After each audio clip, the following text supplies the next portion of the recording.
Imagine hiding out in a snowy paradise with your girlfriend, and in one split second, she discovers you're a professional killer and becomes your next target. That's exactly what happens to Jack, a former assassin who thinks he's escaped his past until a single set of footprints in the snow blows his entire cover. In the snowy hills of Sweden, former assassin Jack is spending time with his girlfriend Ingrid, trying to leave his old life behind, a life Ingrid knows nothing about. One morning, they go for a walk and spot footprints in the snow. Ingrid assumes it's just hunters, but Jack knows better and instantly gets suspicious, dragging her into a hiding spot just in time before someone opens fire from the woods. Jack stuns Ingrid by suddenly pulling out a gun and taking down the attacker with one perfect shot. As the body falls in front of them, Jack begins searching it and tells Ingrid to run back to the house and call the police. But as soon as she turns around, Jack shoots her too, because he knows his identity is now exposed.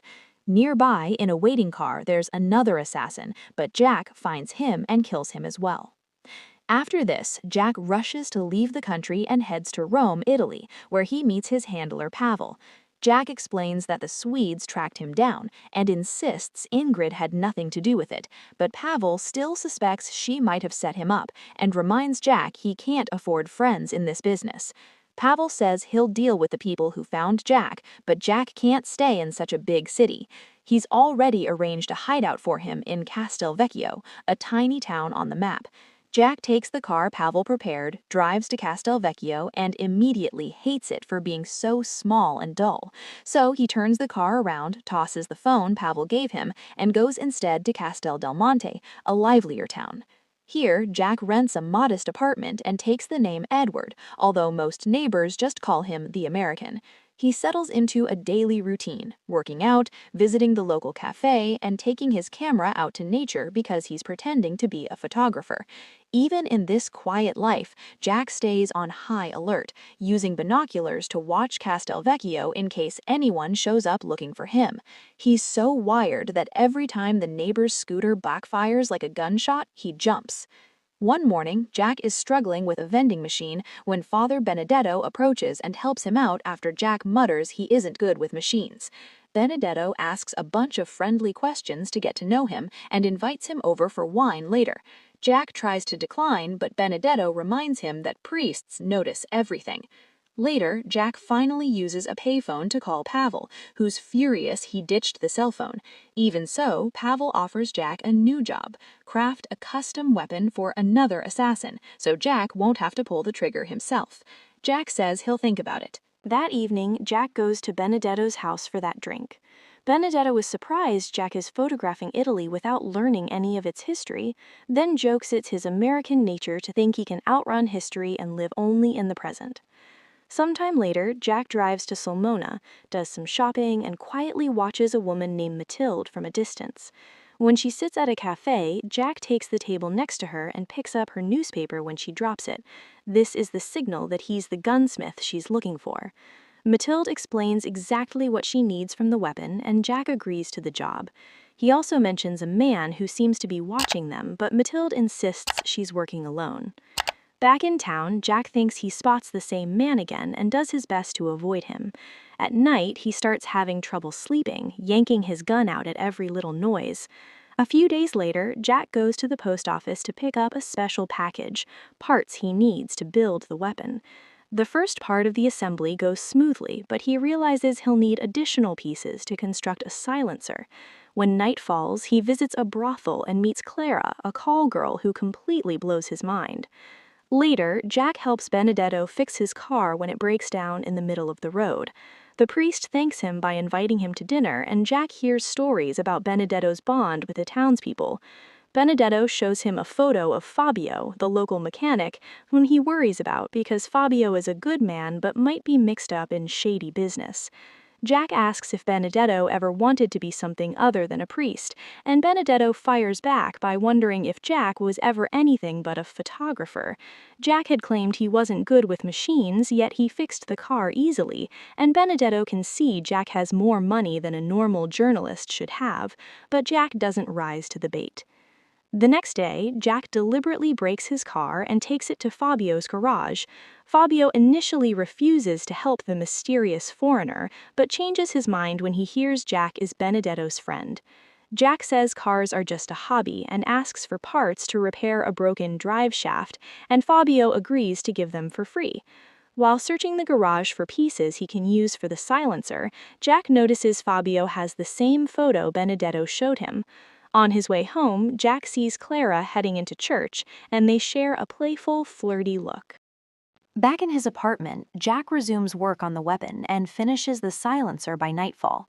The following day, he takes the rifle to the woods to test it and confirms it works perfectly. Later, he returns to the brothel to celebrate, but Clara isn't working that day, so he leaves rather than pick another girl.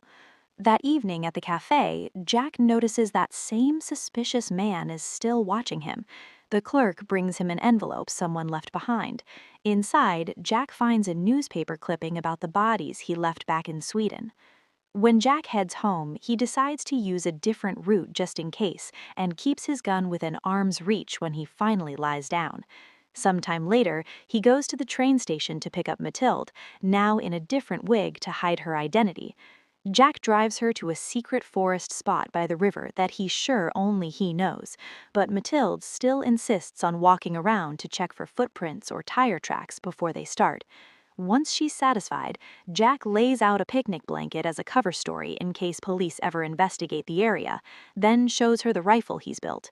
Mathilde assembles it like a pro and orders special mercury-filled rounds.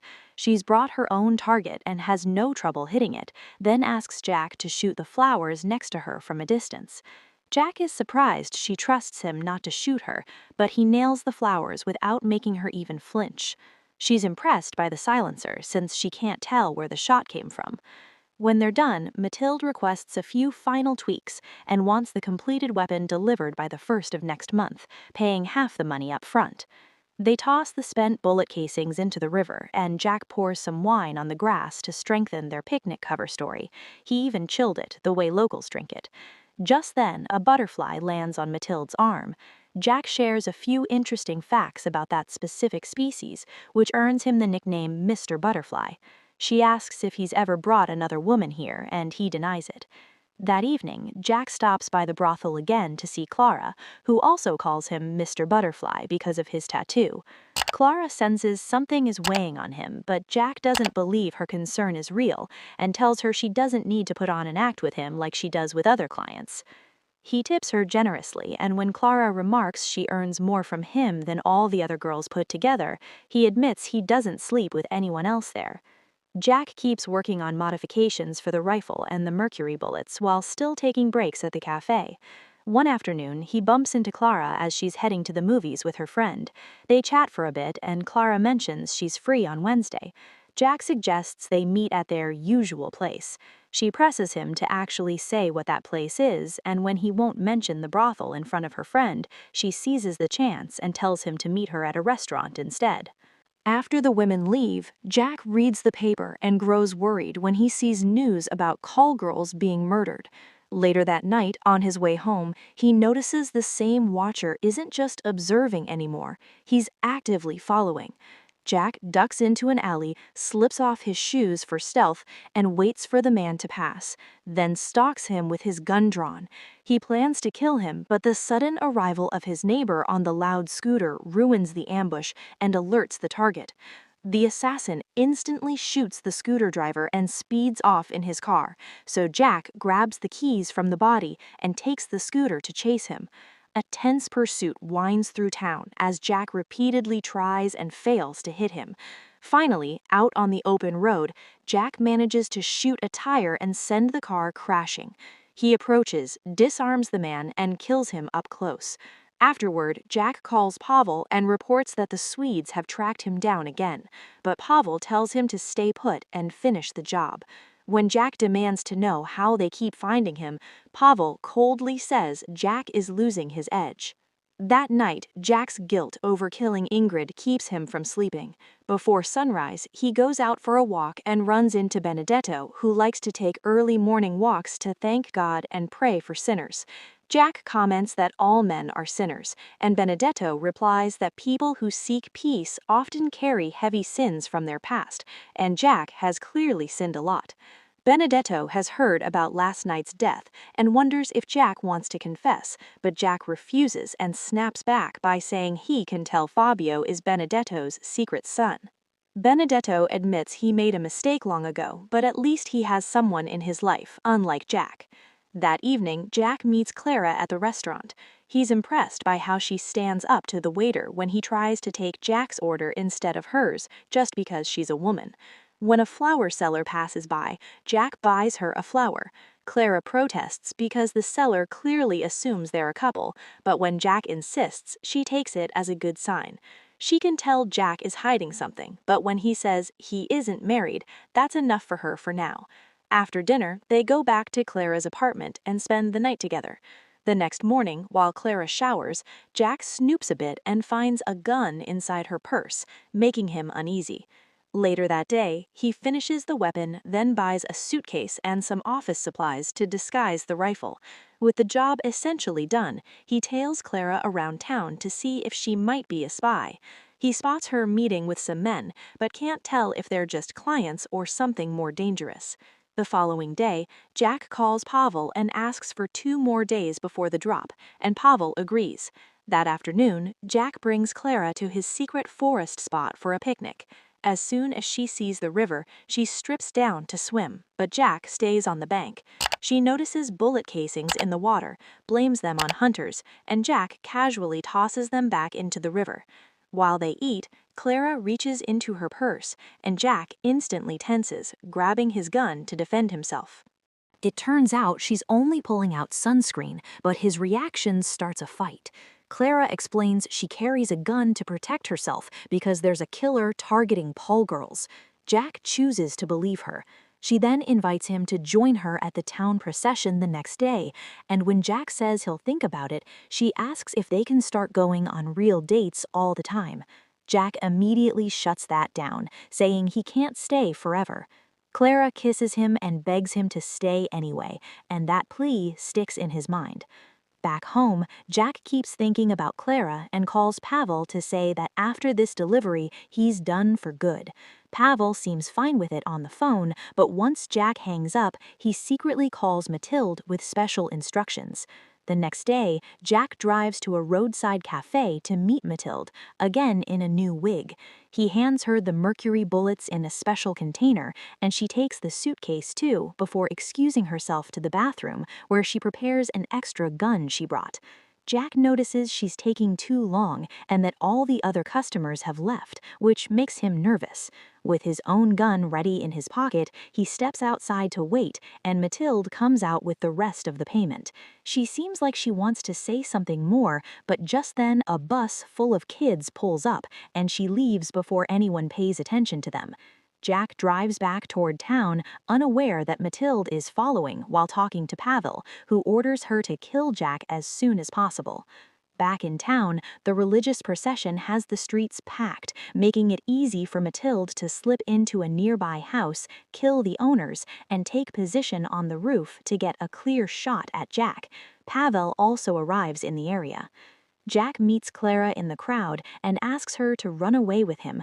Clara immediately agrees, and they confess their love for each other. At that same moment, Mathilde lines up her shot, but when she pulls the trigger, the sabotaged rifle backfires and kills her instead, because Jack had rigged it earlier. Seeing her fall, Jack realizes someone is coming for him. He quickly gives Clara the money and tells her to wait for him at their secret forest spot. Then he rushes to Mathilde's body to demand who sent her. With her last breath, she says it was Pavel. Suddenly, Benedetto arrives to see what happened, and Jack instinctively points his gun at him, but this time, remembering Ingrid, he doesn't pull the trigger. He apologizes to the priest, then goes after Pavel, deliberately walking into an empty alley so he'll be followed. Pavel takes the bait and moves in. When Pavel raises his gun, Jack spins around and empties his own weapon, killing Pavel. Afterward, Jack gets into his car and drives toward the forest to meet Clara, but soon realizes he's been shot and is slowly bleeding out. Even so, he forces himself to keep going until he reaches their spot and sees Clara waiting in the distance. Jack reaches out for her, but his strength gives out and he dies before he can say goodbye.